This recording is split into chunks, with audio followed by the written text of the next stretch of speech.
Today's episode of Hidden Forces is made possible by listeners like you. For more information about this week's episode or for easy access to related programming, visit our website at hiddenforces.io and subscribe to our free email list. If you listen to the show on your Apple Podcast app, remember, you can give us a review. Each review helps more people find the show and join our amazing community. And with that, please enjoy this week's episode.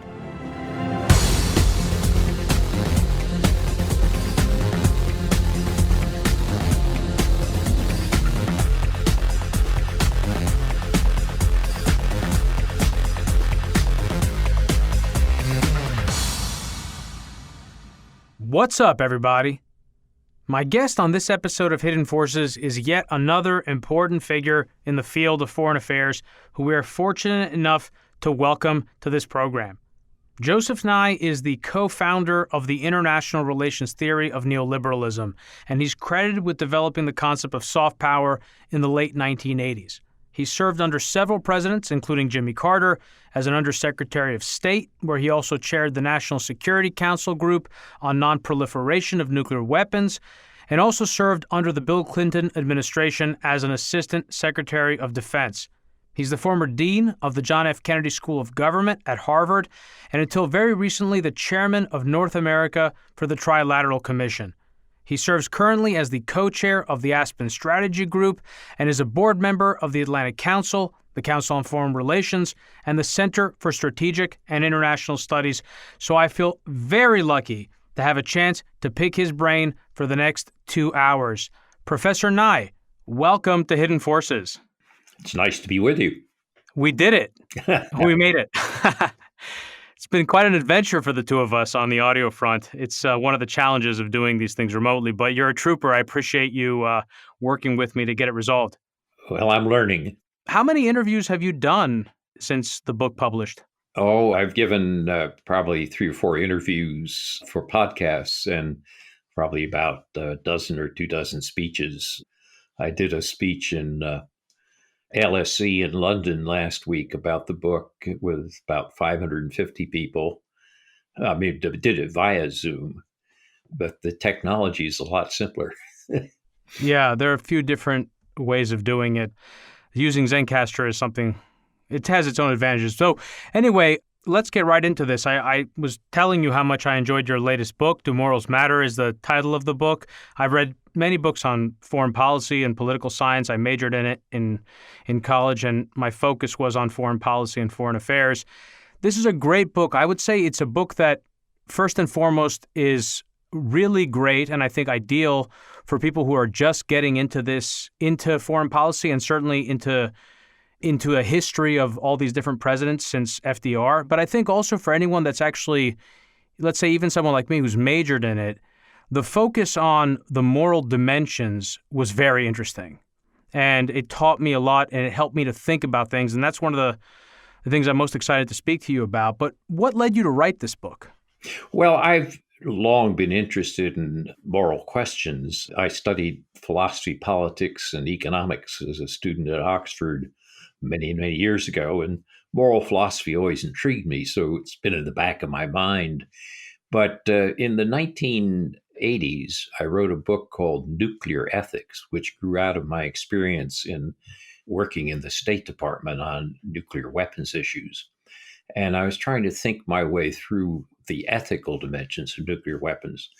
And I remember working with a French diplomat at that time, and I asked him, do any of these moral issues bother you? He said, no, I don't worry about moral issues at all. He said, I'm only interested in whatever is good for the interests of France. And I don't think he realized what a profound moral judgment he had just made. And so that's always stuck in my mind, that very often practitioners in international relations and theorists say that morals don't matter in international relations. It's all national interests. National interests bake the cake, and then politicians sprinkle a little moral icing on it to make it look pretty. But I've tried to demonstrate in the book that in some cases, moral concerns of a president or a leader are a crucial ingredient in the cake, not just icing that's sprinkled on it. So I wanted to try to illustrate that with historical examples and also with a framework for how to think about morals.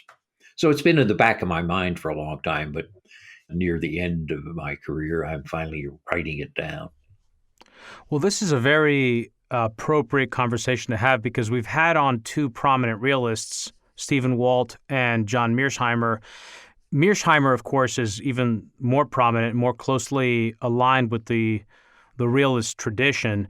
So why is someone like John or Stephen, or maybe that's not even a good example to Oh, they're necessarily great draw? examples. They're both Okay, friends of mine, and I respect both of them enormously. so where do you differ between them, and why do you feel morals are important in foreign affairs?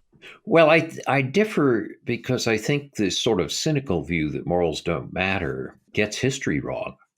I think that John and Steve, who are both very good political scientists, very clear thinkers, they're right to warn against excessive moralism. Indeed, that's been the conventional wisdom of the field since the period after World War II. American moralism, expressed by Woodrow Wilson, and the reaction to that during the 1930s, which led to isolationism, which meant the failure to stand up to Hitler and the threat of fascism. That became encoded after World War II in the writings of George Kennan and Hans J. Morgenthau and a number of European realists, saying, you Americans mess up the world by being so moralistic.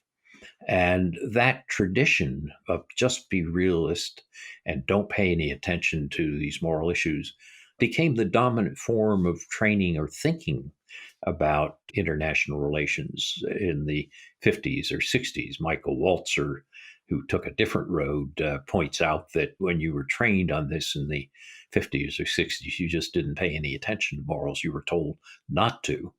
My difference with John and Steve, who are a modern version of that thinking, is not their realism. Realism often is the right place to start.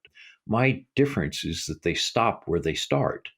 In other words, that if you are a realist, you're more likely to avoid the excesses of moralism. Steve Walt calls his book The Hell of Good Intentions. And we Hmm. know that the path to hell is paved with good intentions. But the fact that you should start with realism doesn't mean you stop there. So they tend to treat everything as though it's a matter of survival or ultimate security.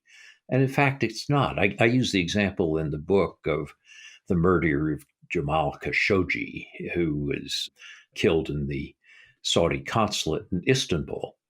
And when Trump was tasked for not standing up to the Saudis and at least declaring that the murder was abhorrent, the replies were, well, we have interests in oil, we have interests in arms sales, we have interests in regional security, and just get over it. The values don't matter. Indeed, even the Wall Street Journal tasked him for not mentioning American values. What I argue is that you could have done something like withdrawn your ambassador or simply issued a statement from the White House condemning the murder. You didn't have to break relations. You certainly didn't have to invade Saudi Arabia. But to argue that once you've thought about your security concerns, that that's sufficient, that you don't have to think about values, is a non sequitur. So my problem with the neo-realists, as Walt and Mearsheimer are sometimes called, is not that they start with realism, but they stop where they start. In Hmm. fact, you can say, let's have a frank appraisal that we're not going to break relations with Saudi Arabia, but doesn't mean you can't have a statement about this act is abhorrent to our view of human rights and morals. So, what I say in the book is after I survey the different thoughts or models of thinking about international relations of realism, liberalism, and cosmopolitanism, is always start with realism, but then don't stop there. If it's not a matter of survival, of lifeboat ethics, then there are concerns about values which can and should be brought in. most of international relations is not about survival. It's about a whole range of issues. And the problem with the realists, or the neo-realists as they're now called, is not that they start with realism, but they stop where they start. Hmm. One of the things that's really challenging that makes this a difficult subject to tackle is that morality itself, there's a whole history of philosophy around morality and to what extent is our morals subjective and to what extent can we measure them objectively. And all of this sort of comes into focus in thinking about the moral dimensions of foreign policy. So how do we judge? How do we go about judging the foreign policy of presidents? Well, I try to say that we do it badly, or in the past we've done it badly. Americans, in particular, have a rather moralistic view of ourselves. It's sometimes called American exceptionalism. The argument that the Puritans left England because they wanted to worship God in a purer way. And then the founding fathers, with the liberal ideas of the Enlightenment, believe that we could, with our independence, create a different and better world separated from the bad old world of Europe. But the trouble with that is it focused very heavily on our good intentions. And perhaps we had good intentions, not always, but we weren't always very moral in the means we used or the consequences we had. I mean, to be frank about it, we took, a third of Mexico by force. And if you look at the war in the Philippines at the end of the 19th century, where we tried to put down an insurrection, we engaged in waterboarding. We did some pretty awful things in terms of massacring prisoners. And yet, this is not something that we put in our history. We see ourselves as good, as having good intentions. Therefore, if we do something, it's good. It doesn't look that way from the point of view of a Mexican or a Philippine who's on the receiving end of that. So, what I've argued in the book is that you've got to get beyond this sort of cycle of moralism versus realism. And you've got to say, start with realism, but then add some concerns from liberalism and cosmopolitanism that can express values. And you do that by essentially having what I call a three-dimensional framework. You look at the intentions that the leaders have, you look at the means that they use, and you look at the consequences they have. And then you try to balance out how they do across all three of these dimensions. So, just to give you a concrete example, Ari Fleischer, who was George W. Bush's press secretary, argued that you had to admire George W. Bush for the clarity of his moral intentions. And my argument to that is, suppose I grant him clear moral intentions, his so called freedom agenda. If he uses inappropriate means and immoral means, and if he has terrible, unforeseen, unintended, but foreseeable consequences, then that's not a moral action. I use a simple example of if your daughter is at a high school dance on a Friday night and a friend says, I'll bring her home early and I'll get her home quickly because I know she has college exams the next morning and I'll make sure she's home early. And as he picks her up and starts to drive her home, he doesn't notice that the road has become slippery from rain. He speeds at 70 or 80 miles an hour. He slid off the road. Your daughter's killed when he hits a tree. You would not say, well, but his intentions were good. You'd say that was inappropriate means and inadequate due diligence to potential bad consequences. And that's what happened with the Iraq War. Bush may have had good intentions to remove Saddam Hussein and to install a democracy in Iraq, but he ignored the many papers written by the State Department and the intelligence community, which warned against the difficulties of doing this. And then the consequences is that rather than stamping out terrorism in Iraq, he actually had the effect of strengthening Al Qaeda in Iraq, which eventually became ISIS, which had horrible consequences.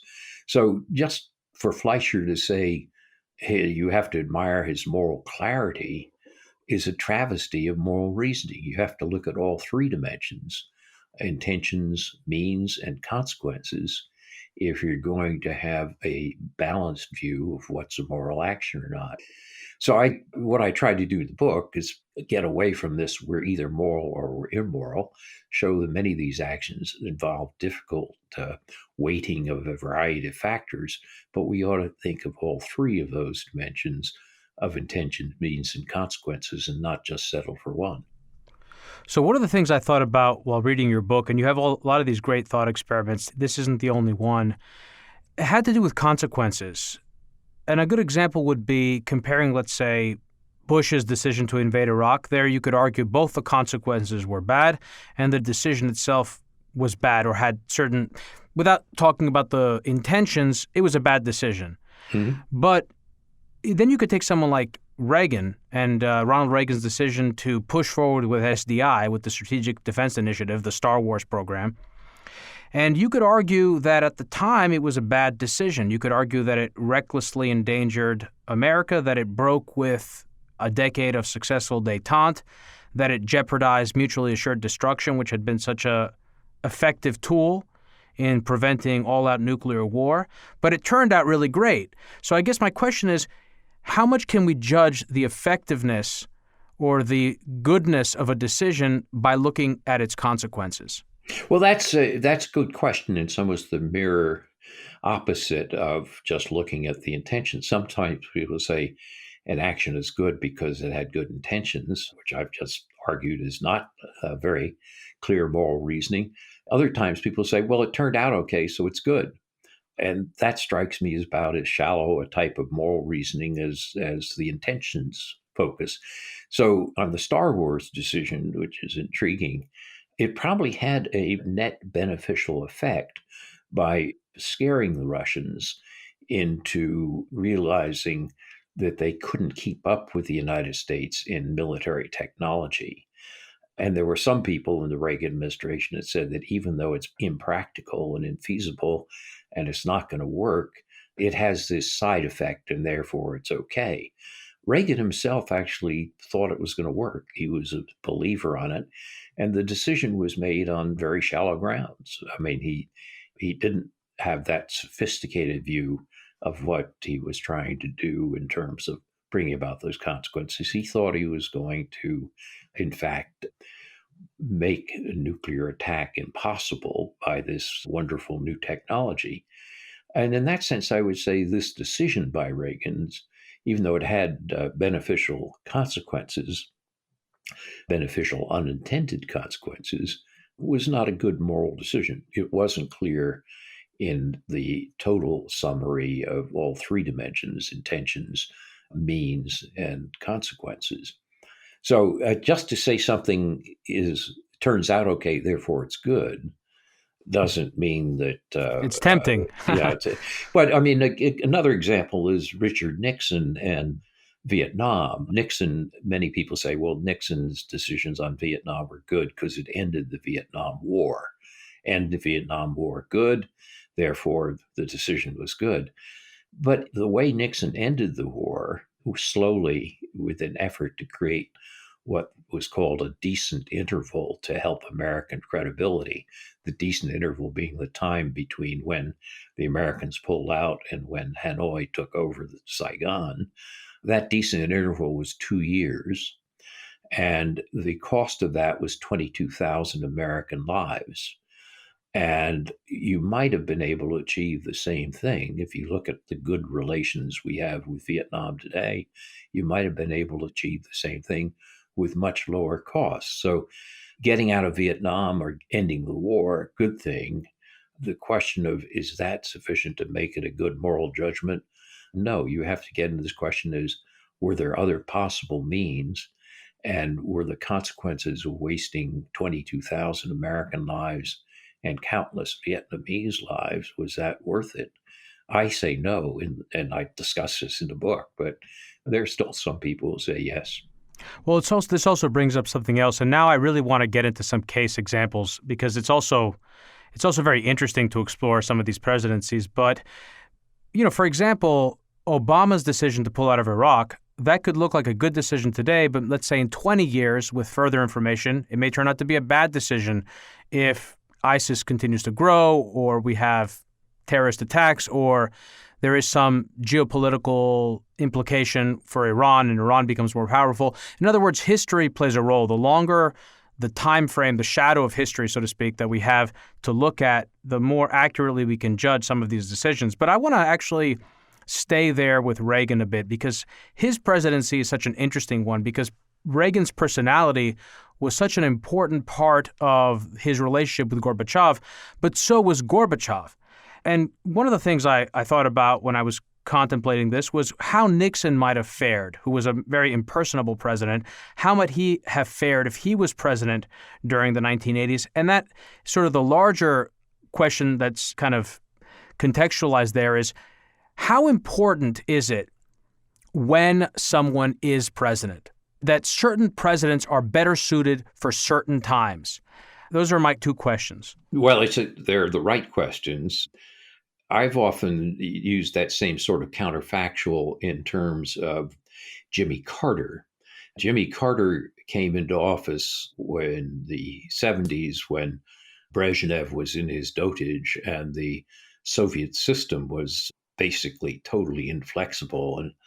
And imagine that Gorbachev had come to power, say, 10 years earlier, or that Carter had come to power 5 or 10 years later. It's quite plausible that Carter and Gorbachev could have done quite well together, but Carter and Brezhnev was a bad mix. So in that sense, you could argue that the timing of those presidencies was unfortunate, that Carter had the bad luck to be dealt Brezhnev, and Reagan had the good luck, at least in his second term, to be dealt Gorbachev. And very bad economy as well. And a bad economy as well, exactly. But to give Reagan proper credit, many people misunderstand Reagan. They say, well, Reagan talked tough and brought the Soviets to their knees. In fact, Reagan did talk tough and he got the Soviets' attention. But more important, he decided he would bargain with Gorbachev, and he drew upon his experience as head of the Screen Actors Guild in Hollywood after he talked tough to get down to real negotiation.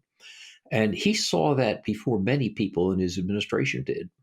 Caspar Weinberger, his defense secretary, was furious about that. And George Shultz, the Secretary of State, sided with Reagan. But at one point, Weinberger tried to get Reagan to fire Shultz because Shultz was going along with these ideas of negotiations with the Soviets. Weinberger thought that was terrible. Reagan essentially came down on Shultz's side, and he perceived that he could negotiate with Gorbachev, and it was a good thing. So a dimension of Reagan, which is often less noticed, that he could be flexible and compromise and bargain and negotiate, turned out to be part of his success in easing the Cold War.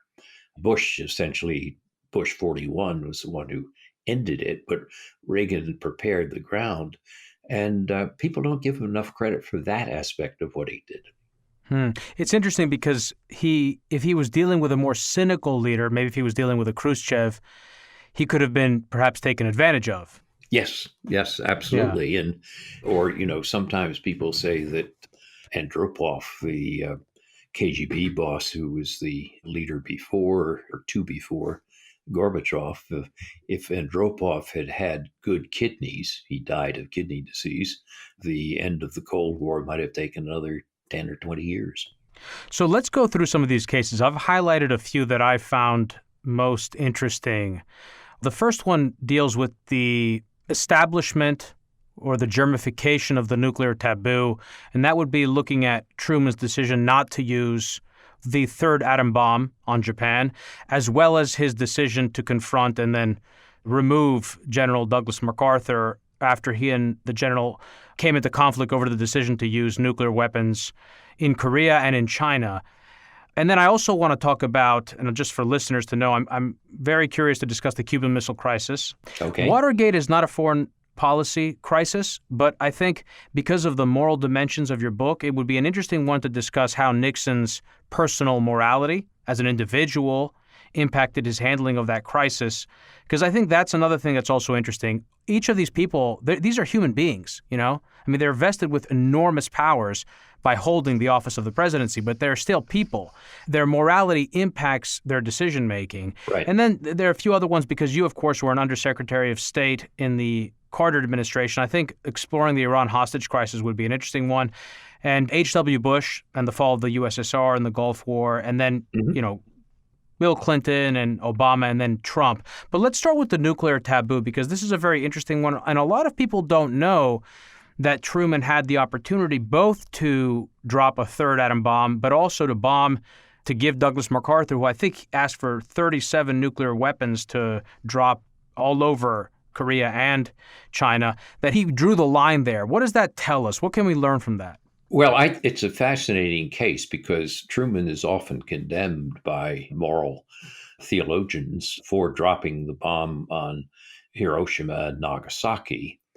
And there was a famous Oxford philosopher, Elizabeth Anscombe, who refused to attend the ceremony at Oxford in 1948 when Truman was given an honorary degree because of his dropping the nuclear weapons on Hiroshima and Nagasaki. But it was much more complex than that. Truman really knew little about the nuclear or atomic bombs. Indeed, nobody knew that much about them. After all, they were only tested in the summer of 1945, shortly before they were used. And there was a pretty broad assumption in the government that they were designed to bring World War II to an end when we're going to be used. So General Groves, who was the director of the Manhattan Project, which developed the bomb, was asked about this once. He said, Truman's like a boy who's put on the back of a toboggan that's already going downhill, and it's conceivable he could have stopped it, but it's not very likely.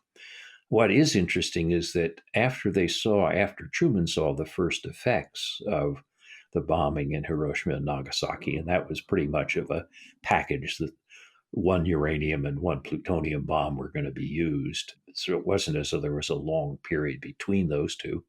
The question came, would he use this third bomb, which was located on Tinian Island, and which would have taken another week or so to prepare for?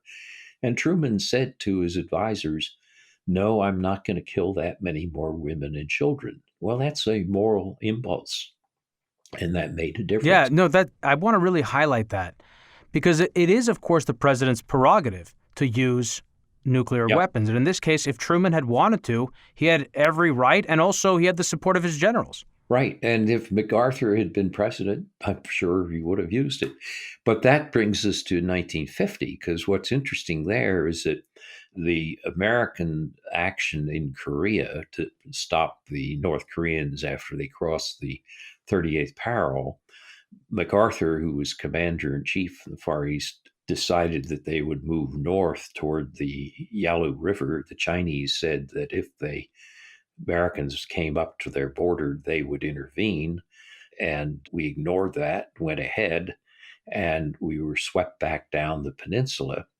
And MacArthur said to Truman, basically, if you give me right to use a large number of nuclear weapons on Chinese cities, I can win this war for you. And Truman's advisors were telling him, if you lose this war or it stalemates, you're going to lose your presidency. And Truman said no.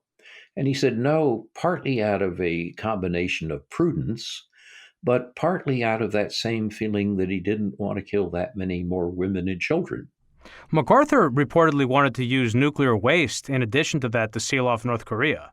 Yeah, MacArthur's sense of morality was quite different than Truman's, but that's an illustration that the cynics who say that morals are just icing that's sprinkled on the cake get history wrong. Truman's moral views were an essential ingredient of the cake.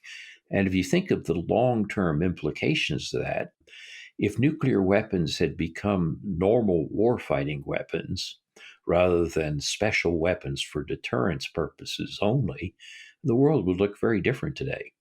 Tom Schelling, the Nobel economist who wrote in his Nobel lecture the nuclear taboo is probably one of the most important things that's happened in the 75 years after World War II. And there's a flip side to this as well, which is that you could argue Truman's decision to drop the first two bombs actually may have prevented nuclear war later on during the Cold War between the U.S. and the USSR, because the world had seen just how destructive they were in Japan under circumstances where we could, let's say, justify them in moral terms because the Japanese had both attacked Pearl Harbor, but also because not dropping the bombs, according to the military, would lead, I think the projections were an additional 200,000 lost lives. I don't remember what the number was. Historians have gone back over that decision and revised the number downward. Truman was told that it might save 500,000 lives. Historians today who've plowed this field many, many times think the number might have been down under 100,000.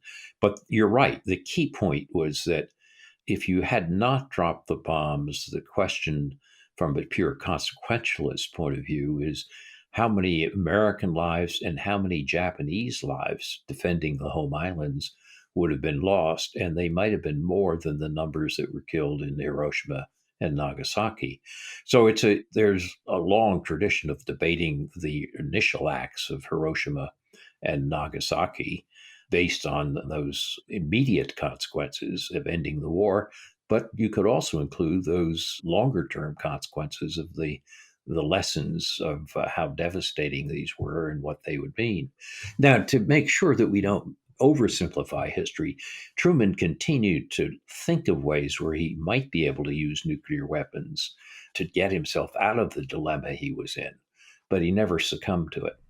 Well, this, of course, the taboo had not yet been established. And in fact, it wasn't even established under Eisenhower, who was very concerned about nuclear war, but who actually wanted to make sure that these weapons could be considered usable. Right. So how did that square in Eisenhower's thinking? Well, it's a great paradox of nuclear weapons, which is they're so devastating that you don't want to use them. But unless there's some prospect of use, they're not going to have any deterrent value. So you've got to sort of square that circle. You've got to leave the impression that you might use them under some circumstances so that you can deter actions that might otherwise lead to war. But at the same time, you don't want to get yourself into a situation where you use them because they're so disproportionate in their consequences. So Eisenhower was quite adept at squaring that circle. At one time, James Haggerty, his press secretary, comes into him and says, you've got a press conference of whether you're going to use nuclear weapons to defend Quemoy and Matsu, the islands off the coast of China, between China and Taiwan. And he said, what are you going to say, Mr. President? And Eisenhower says, don't worry about it, Jim. I'll just confuse the hell out of them. And if you look at Eisenhower's statements on nuclear weapons, he talked tough, but when you look at the internal records of what happened when he was actually making decisions, he's very clear that he didn't want to use them. So at one point, the chairman of the Joint Chiefs of Staff comes to Eisenhower and says, I think we're going to have to use nuclear weapons. And Eisenhower said, you boys must be crazy to want to use those on Asians again after 10 years. And another time, the chair of the Joint Chiefs says, maybe we should have a preventive use of nuclear weapons against the Soviet Union before they get too strong. And Eisenhower says, after you've done that and you've created devastation between Europe and Vladivostok, what are you going to do with it? How are you going to manage that? What's going to be the effects? So when it came to actual use, Eisenhower was very prudent. But when it came to declaratory policy, he wanted to make sure that he never got boxed into a situation where he lost his deterrent. And so he talked about usability quite a lot. You have that quote in your book, and it's a great quote, and I have it in the rundown for listeners. I know you think highly of Truman. Where does Eisenhower rank in your estimation? Well, Eisenhower comes out relatively high in the sense that he was a pragmatic and practical person who had been through war, who had seen its horrors, and who was pretty convinced that you need to be cautious and prudent in the actions you took. And therefore, for example, when the French were about to lose their position in North Vietnam at Dien Bien Phu, Eisenhower was told that the military said to him, we could use nuclear weapons or we could put in American troops. And Eisenhower's response was, those jungles will swallow up our boys by the divisions. So he didn't do it.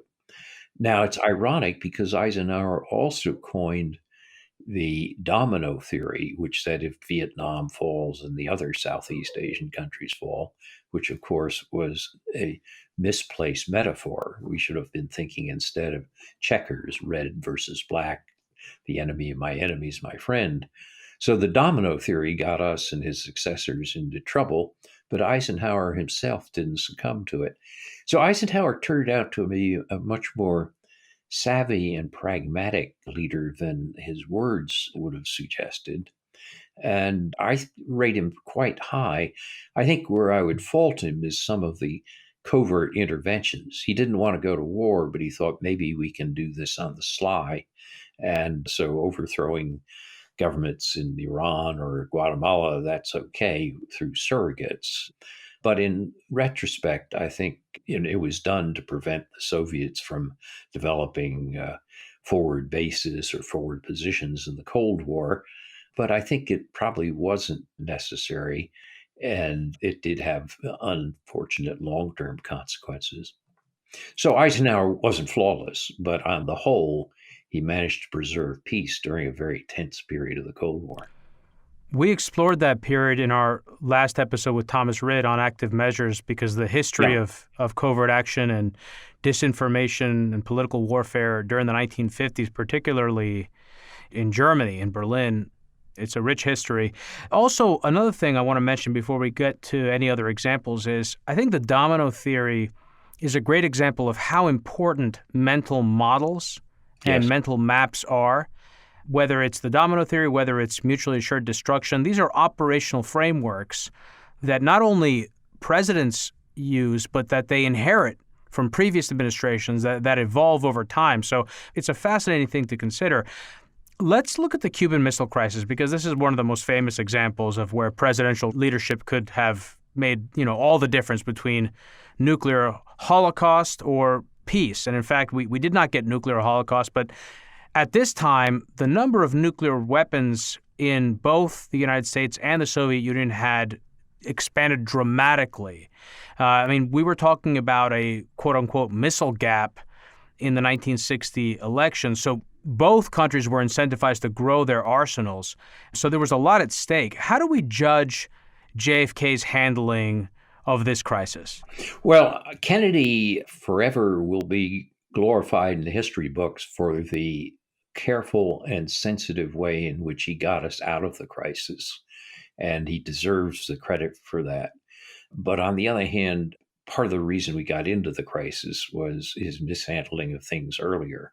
Kennedy met with Khrushchev in Vienna and left the impression in Khrushchev's mind that Kennedy is a young guy who could be pushed around. Kennedy also engaged in the covert action program to overthrow or assassinate Castro, Operation Mongoose, it was called. And that gave the impression that the Americans were indeed ready to intervene in Cuba. And then, of course, you had the Bay of Pigs, which Kennedy inherited from Eisenhower, but didn't properly manage, which turned out to be a fiasco. So Kennedy, in his actions, left Khrushchev to feel that he could push him around, A, but B, that if Khrushchev didn't do something, Kennedy was going to make some problems for him. But to be honest about it, I think the Cuban Missile Crisis was more than anything about Berlin. And there, the interesting point was that Khrushchev wanted to get the Americans out of Berlin so he could solidify Soviet control of East Germany and thereby Eastern Europe. And in that sense, when the Americans, after it turned out that the missile turned out that the missile gap was actually in our favor rather than against us, and that we had an overwhelming missile superiority, Khrushchev came up with the idea that if he put tactical nuclear weapons in Cuba, he could protect Cuba, but also increase his bargaining power to try to push the Americans to come to an agreement of getting out of Berlin. And that was really the origins of the Cuban Missile Crisis. What's interesting in terms of Kennedy's behavior is, having made a mess of the Bay of Pigs when the missiles were discovered in Cuba, Kennedy had the sense to change his processes. He created this executive committee, which brought in people at various levels of government with various degrees of expertise. He made sure that he was at some of the meetings, but not all the meetings. So he reserved the judgments to himself, and he played for time. He stretched out the time horizon, and he authorized his brother Bobby to eventually, in the end, do a bargain with the Soviets, that a bargain of removing American missiles from Turkey if the Soviets took their missiles out of Cuba. And so, in that sense, when people say, what was the solution to the Cuban Missile Crisis? Did we shoot them out? In other words, a bombing attack, squeeze them out, the blockade, or buy them out, the trade of the missiles in Turkey for missiles in Cuba? It was a bit of each, but not the shoot 'em out. There was a bit of squeeze with the blockade and a bit of buy 'em out. But Kennedy managed this in a way which drew us back from the brink of what could have been a real disaster. One of the things we didn't know at the time, but discovered later, is that the Soviets had actually already transferred nuclear warheads to Cuba. And McNamara later in his memoirs talks about this, that if we'd known that, we would have been even more cautious. But Kennedy's prudence, just on the fact that, on the prospect that we could lead to a total disaster, led to a very sensible handling of the resolution of the missile crisis. And I think that's where he deserves credit. But if you want to blame him, it would be on some of his actions before, which led to the onset of the missile crisis. Well, I had read years ago in a biography of Castro's that he had reportedly told the Soviet ambassador to Cuba at the time that Khrushchev should sacrifice Cuba in the event of further escalation with the United States over the Cuban Missile Crisis. So there were a lot of dimensions to this. I mean, there were a lot of players involved. Castro basically said that he would be willing to go down. He was going to be Samson in the temple, I guess. And, he did not want the Soviets to capitulate to the United States. And years later, the Kennedy School held a series of what they called living oral history meetings, in which we brought together people like Dobrynin and Gromyko and Shakhnazarov on the Soviet side, and McNamara and Bundy and Sorensen and Douglas Dillon and so forth on the American side, and went back over these decisions at that time as how they. Oh, that must have been fascinating. It was fascinating. 25 years later, and it's at one of these meetings that I think that McNamara talked about this fact that we hadn't known that the Soviets had already placed the nuclear warheads in Cuba. It's so important for people to appreciate just how different the stakes were then.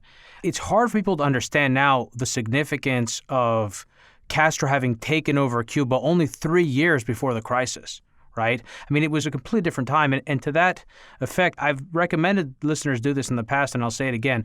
One of the most helpful things for me in understanding American foreign policy was all the hours I spent listening to tapes from the Kennedy administration onward, all the way through to LBJ and Nixon.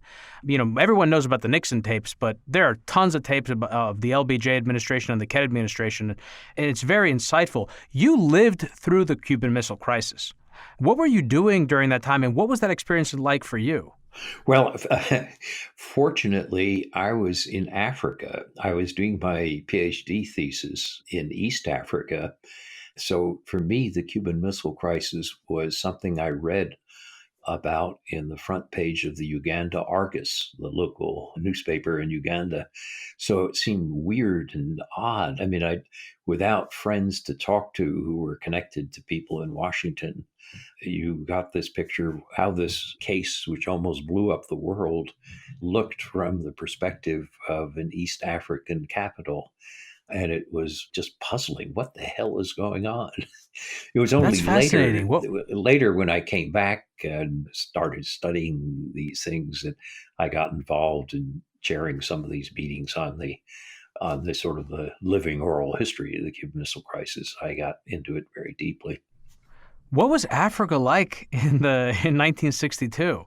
Well, it was fascinating. I got to watch the independence of two countries, Uganda and Kenya. They were just becoming independent countries after British colonialism. I was doing a study whether it was possible to create a common market between the East African countries. They had one that they'd inherited under colonial rule, but it looked like it was falling apart. And the question is, would they be able to maintain it? There was a great deal of rhetoric about Pan-Africanism, about overcoming the arbitrary colonial borders and uniting African countries. And I wanted to see whether all this rhetoric made any difference to the reality. So I wrote my thesis about called Pan-Africanism and East African integration, a long way from nuclear weapons. That's fascinating. That's a whole conversation right there. I can't imagine that must have been one of the coolest experiences of your life to be in a place like that at that time. Although maybe that's a lot. Well, that's actually it was great because here I was a mere Harvard graduate student, but able to interview presidents of countries like Milton Obote of Uganda and Julius Nyerere of Tanzania. You know, if I'd been 5 or 10 years later, I never would have had that kind of access. So we're not going to get anywhere near to finish all the questions I have. So I'm going to actually skip ahead from, I mentioned I wanted to discuss Watergate and Iran and the Iran hostage crisis, but let's discuss H.W. Bush and the end of the Cold War, because you could argue that this was the most consequential period of the last 80 years, the end, of one period and the beginning of a new period. And things could have gone very wrong very quickly. So how do you score someone like H.W. Bush, who only was president for one term, and this was something that, he regretted deeply for a very long time, and it was also something that I think informed many of his son's decisions. He didn't want to be a one-term president like his father, but he also did a lot in that one term. So how do we judge H.W. and his administration? Well, I put H.W. Bush at the top of the pile. In other words, in my leaders who I think were most effective and moral in the period between 1945 and today, Bush ranks near the top. And it's ironic because in 1988, I was an advisor to Michael Dukakis and doing everything I could to try to prevent Bush from becoming president. So at least that shows that my rankings, when I do history, are impartial and separate from my political preferences at the time.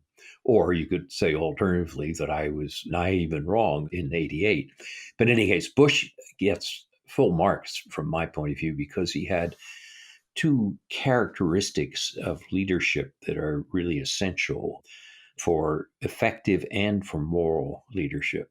One was emotional intelligence, which is the ability to manage your emotions and to understand them, to use them both to reach out to people, but to prevent them from distorting your own views. And the other thing he had was what I call contextual intelligence, the ability to size up the context of a power situation and to realize who holds the high cards and how can that be changed, and to see that in a clear-headed appraisal.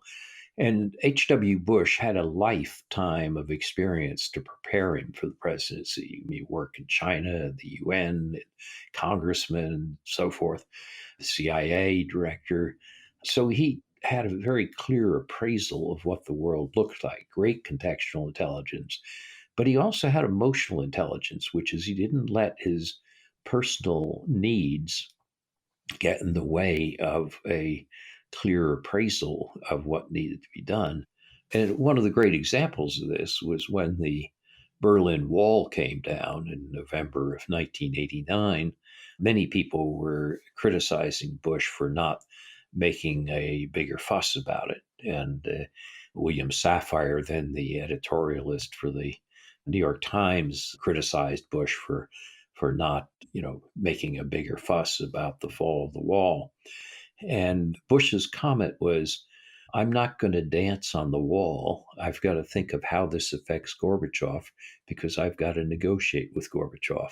That shows extraordinary emotional maturity. I mean, that sure, it would have been easy, cheap political score for Bush to have gloated publicly about it as president. But he also knew that he was going to have to negotiate some really tough decisions, such as the removal of Soviet troops from Eastern Europe, East Germany, the reunification of Germany, whether Germany as a reunified entity could join NATO or would have to be neutralized. These were going to be things which, if they went wrong, could have been catastrophic. And Bush knew that and managed to work with Gorbachev in a way where the Cold War was ended with Germany unified inside NATO and not a shot being fired. That was an extraordinary accomplishment. Hmm. And it depended a lot on Bush's emotional intelligence as well as his contextual intelligence. It's also interesting to draw a distinction between someone who can have a high emotional intelligence and operate effectively in personal interactions and have personal relationships, strong diplomatic relationships between people, but who can struggle when it comes to communicating and educating the public. And I think that's one That's right. area where you could say Bush really fell short. And it was obviously exemplified in the 1992 debates between him and Clinton and his looking at the watch and his impatience with the debates. And those were opportunities where he could have educated the public on his vision for what a post-Cold War world would have looked like. That's exactly right. I mean, Bush's modesty, his tendency to be somewhat self-effacing, which is a dramatic A lot like Truman, difference. actually, in that A lot sense, like right? Truman, but very different from his son. That hurt him when it came to rallying public support. And Reagan, who had less contextual intelligence than Bush did, was much better able to relate to people emotionally in terms of rallying the public and so forth. So, something you said earlier about different presidents have different fits for different times, but it may have been unfortunate for Bush in terms of reelection, but it was fortunate for us as a country that Bush was president at the time the wall came down. So let's, I want to discuss one more president before we move it to the overtime, where I may want to discuss Obama's presidency as well, and then switch into where we are today, really get into some of the contemporary issues. Mm-hmm. But the presidency I'd actually want to ask you about is, ironically, it's not his son. It's not George W. Bush and the Iraq War, which was, you could argue the greatest foreign policy catastrophe in the post-World War II era. But I actually wanted to discuss Clinton, because I've Mm-hmm. often felt, when looking back, that this was a presidency where a lot of opportunities were lost. And as the years roll by, it feels more and more like that. But you gave Clinton actually a relatively good score, if I remember correctly. I've got your book here in front of me. I'm trying to go through it. But talk to me about the Clinton period, this unipolar moment. Could Bill Clinton have done more to either expand the peace dividend or to put forward a more robust vision for American supremacy and the quote-unquote New World Order that Bush had talked about? And did he squander that opportunity?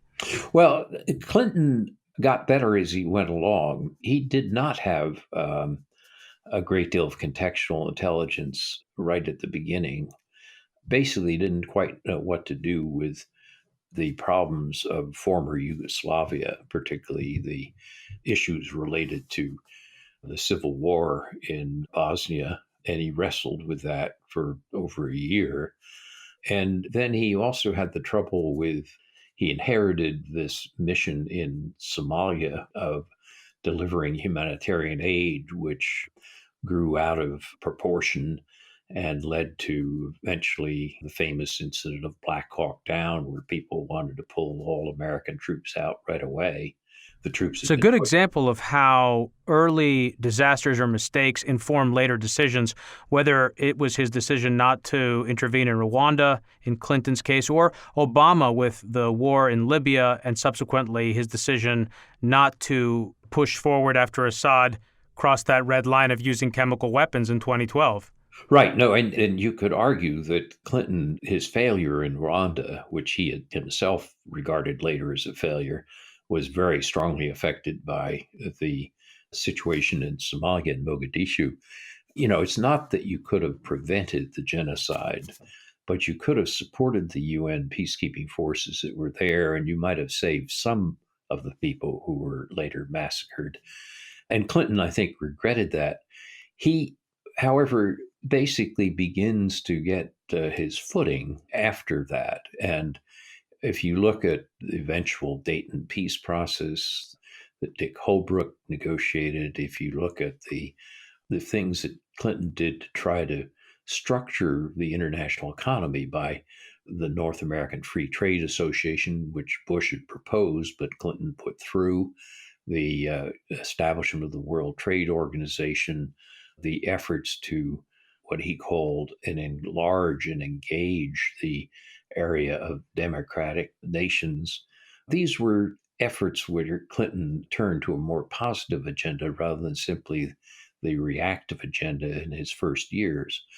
I would include in that something that I was involved in, which was the reaffirmation of the U.S.-Japan Security Treaty, which was in very bad shape in 1993 and 94, but which Clinton reaffirmed and strengthened.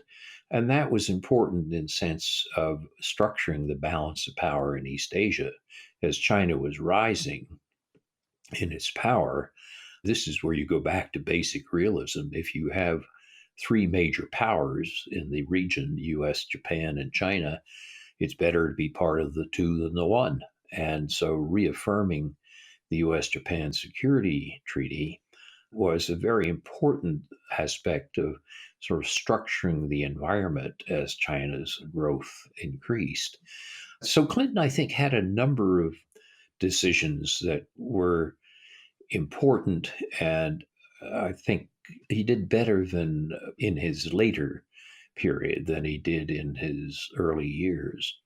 So I think it was a mixed record. He comes out in the middle rank of my presidents rather than in the top rank. But I think even accounting for possible bias on my part, because I was serving in his Defense Department, I still think he deserves better than sometimes given credit.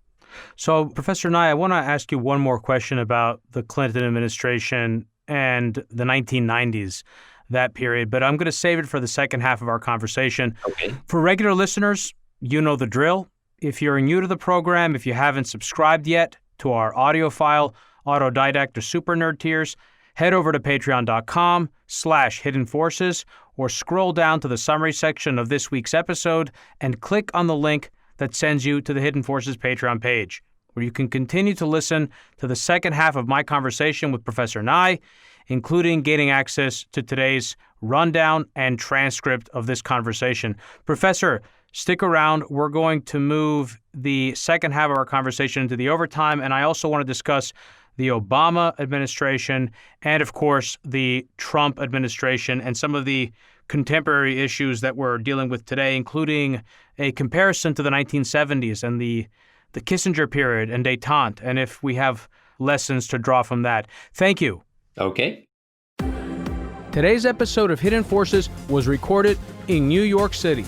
For more information about this week's episode, or if you want easy access to related programming, visit our website at hiddenforces.io and subscribe to our free email list. If you want access to overtime segments, episode transcripts, and show rundowns full of links and detailed information related to each and every episode, check out our premium subscription, available through the Hidden Forces website or through our Patreon page at patreon.com/Hidden Forces. Today's episode was produced by me and edited by Stylianos Nicolaou. For more episodes, you can check out our website at hiddenforces.io. Join the conversation at Facebook, Twitter, and Instagram at Hidden Forces Pod, or send me an email at dk@hiddenforces.io. As always, thanks for listening. We'll see you next week.